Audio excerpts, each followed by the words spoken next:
मगही गायक रोशन रोही पर नाबालिग लड़की किरण सिंह ने कई आरोप लगाए हैं। आपको बता दें कि रोशन रोही पर आरोप के बाद रोशन रोही को जेल में डाल दिया गया है। पॉस्को एक्ट इन पर लगा है, 10 साल की सजा भी हो सकती है। अब इसको लेकर चर्चा का विषय बना हुआ है कि जो किरण सिंह रोशन रोही के साथ रील्स में नजर आती थी, तमाम वीडियोस में नजर आती थी, एक पत्नी की भूमिका में नजर आती थी, उसके नाम का सिंदूर लगाती थी, तो क्या सच में रोशन रोही की गलती है या फिर किरण सिंह भी जो है रोशन रोही के साथ थी और ये तमाम जो बातें चल रही हैं वो क्या बेबुनियाद हैं? तमाम तरह की चर्चा जो है सोशल मीडिया हो, तमाम चैनलों पर चल रही है। देखिए, इस विषय पर बातचीत करने के लिए मेरे साथ अखिल भारतीय अपराध विरोधी मोर्चा के राष्ट्रीय अध्यक्ष धनवंत सिंह राठौर जी है। धनवंत जी, रोशन रोही पर किरण सिंह कई आरोप लगाए हैं, लेकिन कई वीडियोस में भी देखे गए हैं जहां पर दोनों एक दूसरे के साथ गाने वाने में ठुमके लगाते हुए नजर आ रही है। तो वहीं पर कोई इसको प्रेम का नाम दे रहा है, तो वहीं पर अब किरण सिंह ने कई आरोप लगाए। इसको कैसे देखते हैं? क्या गलती आखिर किसकी है? क्या रोशन रोही की है, किरण सिंह की? देखिए, आपसे या आपसे पहले भी कुछ मीडिया साथी ने जो बात की है तो उसमें निकल कर आया है कि आज भी नाबालिग है, ये आज भी बालिग नहीं है।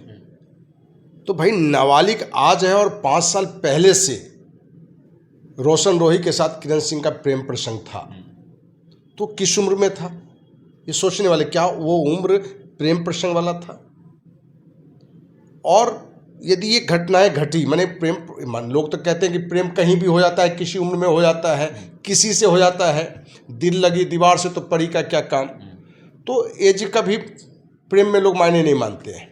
लेकिन नैतिक रूप से ये कितना सही है, कितना उचित है, कानूनी रूप से कितना सही है, तो कहीं ना कहीं अभी माँ पिता भी अपने बच्चों के नैतिकता पर ध्यान नहीं दे रहे हैं, समाज नहीं ध्यान दे रहा है। और भोजपुरी इंडस्ट्री हो कि मगही हो कि हिंदी हो, कोई भी फिल्म इंडस्ट्री हो, लोगों में एक कम समय में पॉपुलर होने की भूख है, उतावलापन है, पैसे कमाने की भूख है, टीआरपी की भूख है। तो ये भूख जो है कहीं ना कहीं जो नैतिक रूप से सही नहीं है, वो संबंध को भी जोड़ रहा है।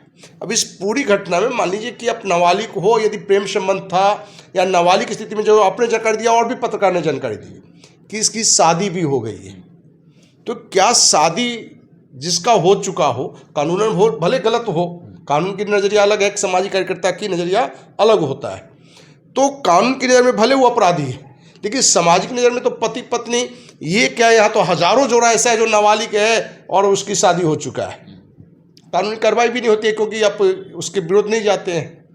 अब यहाँ जो किरण सिंह ने काम किया है या रोशन रोही ने जो कार्य किया है, तो समाज के लिए एक मैसेज भी है, उन लड़कियों के लिए, उन लड़कों के लिए, कि आप भावावेश में आके इस तरह के संबंध न जोड़ें, क्योंकि इस तरह के संबंध का अंत यही होता है कि जिसे आप प्रेमी मानते हैं, प्रेमिका मानते हैं, जिससे वैवाहिक संबंध बना लेते हैं बिना परिपक्वता का, बिना सोचे समझे। आज पॉक्सो एक्ट के तहत रोशन रोही जेल में है, बेउर जेल में है। तो कहीं ना कहीं एक युवा यदि गायक था तो कलाकार था, टैलेंटेड था, या ये किरण सिंह भी कलाकार है तो टैलेंटेड होगी। अब ये इस तरह की घटना के कारण वो जेल चला गया, और इस घटना में यदि साबित हो जाता है, वैवाहिक बातें नहीं आती है, तो 10 साल तक हमें लगता है कि सजा इसको जज कर दे। लेकिन जज के अंदर भी ये नैतिकता होता है, समझदारी होता है, वो भी देखेगा कि प्रेम प्रसंग में नाबालिग की स्थिति में भी लोग शादी होते हैं, और इस तरह की संबंध तो बनेंगे। जहाँ प्रेम प्रसंग हो और वहाँ वैवाहिक संबंध नहीं होने के बावजूद भी अनैतिक संबंध बनते हैं, शारीरिक संबंध बनते हैं, ये हर कोई जानता है। तो इस घटना को भी हम उसी नज़र से देखते हैं, और इस घटना पर हमें लगता है कि इस तरह के जो कलाकार हैं या जो समाज में और भी महिला पुरुष हों या लड़का लड़की हों, इस तरह की जो भी बातें आवें, तो उनको चाहिए कि अपने घर के बुजुर्गों से संपर्क करें। सामाजिक संस्थाएं, बहुत सारी महिलाएं संस्था भी है, अखिल भारतीय अपराध विरोधी मोर्चा तो हर मुद्दे पर लोगों के साथ है, आप उनसे संपर्क करिए, वो एक अच्छा सुझाव दे सकता है, दोनों को मिलके दोनों की बात रख सकता है, और जो आप में कमियां हैं उसको करते हुए आपको पारिवारिक जीवन सक्सेस हो। यहाँ भी यही होना चाहिए, लेकिन ये कानूनी रूप ले लिया। अपने देश में, अपने राज्य में कानून की स्थिति क्या है? जो वकील साहब हैं, वकील एक सही मामले में व्यवसायिक रूप 100% पकड़ लिया है। वो गलत का विरोध करने के लिए नहीं है, न्याय दिलाने के लिए नहीं है। अब इस तरह के केस आते हैं तो उनको भी लगता है चलो एक आया, पैसे कमाने हैं, और जो आरोप नहीं है वो भी कुछ कुछ धारा लगा देता है। उसको ये बताया जाता है कि तुम ये धारा डालोगे तो हो सकता है बाद में डर के तुम्हारे साथ आ जाएगा, ये हो जाएगा। अब इसमें जो आरोप लगा ये किरण सिंह ने ये कि रोशन रोही से मारपीट करता था, अब इसमें कितनी सच्चाई है? या मारपीट करता तो गलत बात है। या बहुत केस तो हमारे पास ऐसे हैं, जो कल शाम का एक केस आया है जिसमें पत्नी को ही दोषी बना रहा है कि किसी और के साथ उसके अवैध संबंध है, प्रेम प्रसंग है। तो अब कितना इसमें सच्चाई है? और हमें जो अभी जो जानकारियां मिल रही है विभिन्न मने स्टार के बारे में, आपने पहले देखा होगा कि काजल अगवानी, खेसारी लाल यादव का या अन्य लोगों में, तो हमने एक महसूस किया है कि जहां पुरुष कलाकार दोषी हैं वहां महिला कलाकार भी अब पीछे नहीं है। वो भी बहुत ज़्यादा गलत है। और इस तरह की घटनाओं में नायक हो या नायिका हो या कलाकार हो, गायक हो या गायिका हो, ये क्या होता है कि आज आपसे संबंध बने भावनात्मक या वैवाहिक संबंध भी बन जाते हैं, लेकिन आपसे बेहतर कहीं ऑप्शन उसको मिलता है एज कैरियर नाम का, तो सारे संबंध को मिटा के वो दूसरे रास्ते पर चला जाता है। तो ये दिखाता है कि समाज में नैतिकता का स्तर का हनन हुआ है। जो जहाँ पहले कहा जाता था कि चरित्र गया तो सब कुछ गया, स्वास्थ्य गया तो कुछ गया, धन गया तो कुछ नहीं गया, लेकिन अब धन की महत्ता बढ़ गई है। धन गया तो सब कुछ गया, स्वास्थ्य गया तो कुछ, चरित्र गया तो कुछ नहीं गया। तो ये कहानियाँ यहाँ दिख रही है।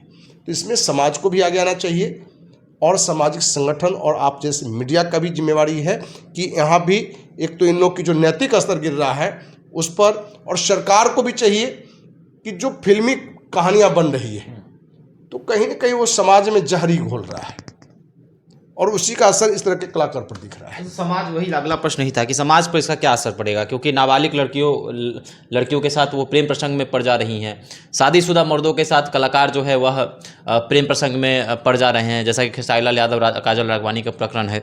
तो आखिर समाज किस ओर जा रहा है, समाज को क्या संदेश पहुँच रहा है?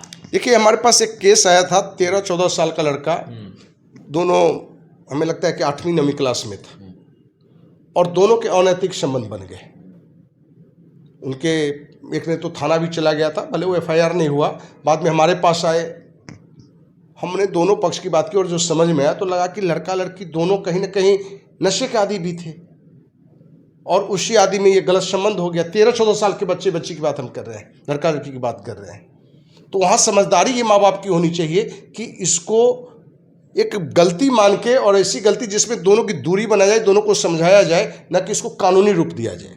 कानूनी रूप देने से क्या होता है कि कहीं ना कहीं दोनों का भविष्य खराब हो जाता है, और दोनों का जहां भविष्य खराब हो गया तो हमें नहीं लगता कि बहुत लोग लौट पाते हैं, बल्कि वो अंधेरे की ओर बढ़ता चला जाता है। तो समाज की एक बड़ी जिम्मेवारी है कि इन मुद्दों पर कैसे इस मुद्दों को हल करें। इस तरह की जो समस्याएं आती हैं, तो अब तो सामाजिक संस्थाएं भी हैं, लेकिन कुछ पेशेवर सामाजिक संस्था भी है। महिला संस्था का भी हमें बहुत आ रहा है कि पैसे कमाने के लिए वो भी खेल खेलती है कि जो दोषी है उसके पक्ष में भी आ जाता है, जो निर्दोष है उसको भी दोषी करार कर देता है। ऐसे बहुत महिला संस्था का भी आ रहा है। तो ये भी नैतिक स्तर गिरा है। महिला जो संस्था है कहीं ना कहीं वो भी व्यवसायीकरण कर दिया है, या बहुत संस्था व्यवसायीकरण कर दिया है। भाई कोई चीज़ है, यदि गलत है तो उसको गलत कहिए, लेकिन आपको कोई पैसा दे रहा है तो जो निर्दोष है उसको अपराधी बनाने के लिए भी केस डाला जा रहा है, उसको खिलाफ में भी थाना को ले जाया जा रहा है। तो ये भी नहीं होना चाहिए, और समाज को और हर माँ बाप को चाहिए कि अपने बच्चों पर थोड़ी तो नज़र रखे। एक तो मोबाइल जो आ गया है, जहाँ ये डेवलपमेंट का सूचक है वहीं विनाश का भी सूचक है। अच्छा, महिला संगठन की आपने बात की, कई ऐसे महिला संगठनों का वीडियो सामने आते हैं जो खुद ही जज बन जा रही हैं, खुद ही न्याय करने लग जा रही हैं। तो क्या ये जो है महिला संगठन, जो भी महिला संगठन है, इन तमाम संगठनों पर सरकार को भी ध्यान देने की आवश्यकता है कि ये गलत तो काम नहीं कर रही हैं, पैसे उगाही का धंधा तो नहीं चल रहा है इन महिला संगठनों के द्वारा? देखिए, जहाँ तक पटना की बात है तो हमें लगता है कि 90% जो भी महिला संस्था है वो नैतिक रूप से सही कार्य नहीं कर रही है। व्यवसायीकरण उनका हो गया है, और आपने कहा जज बने पर मान लीजिए कि कहीं गलत है तो उसको गलत कहिए, लेकिन एक पक्षी और जो निर्दोष है उसको भी दोषी वाला भी आपको फंड दिया तो उसके खिलाफ में लगे हुए हैं। तो ये जो भी संस्थाएं कर रहे हैं वो सामाजिक संस्था नहीं है, सामाजिक संस्था का नाम पर एक कलंक है, जो भी महिला संस्था हो, क्योंकि ऐसी बातें आ रही है और कई कई वीडियो में हम देख रहे हैं कि सिर्फ वायरल होने के लिए, ठीक ना, और चैनल वाले को भी देख रहे हैं कि उसको बड़ा दूसरे तरह का हवा दे रहा है। तो ये सारे चीज़ समाज में जहर फैला रहा है, और ये रोशन रोही और किरण सिंह वाली भी घटना इसी की ओर दर्शाता है चलिए, तो रोशन रोही जेल चले गए हैं और 10 सालों की सज़ा उनको पॉस्को एक्ट के तहत हो सकती है, ऐसा चर्चा है। और कई तरह के सवाल उत्पन्न हो रहे हैं, जहां एक और किरण सिंह जो हैं जातिगत सूचक शब्दों का इस्तेमाल कर रही हैं। वह कह रही हैं कि भूमिहार वगैरह तमाम तरह की चीज़ें जो हैं सोशल मीडिया पर वह बोलते हुए नज़र आ रही हैं। तो वहीं पर रोशन रोही के समर्थक जो हैं वह लगातार कह रहे हैं कि किरण सिंह जो हैं वह गलत हैं। तमाम तरह के प्रतिक्रियाएं जो हैं सोशल मीडिया पर सामने आ रही हैं। महिला संगठनों का भी जिक्र हो रहा है कि महिला संगठनों ने एक पक्षीय जो है मदद की है। तमाम तरह की चर्चाएं। आपको क्या लगता है रोशन रोही और किरण सिंह के बारे में? आप भी हमारे साथ साझा कर सकते हैं। धन्यवाद।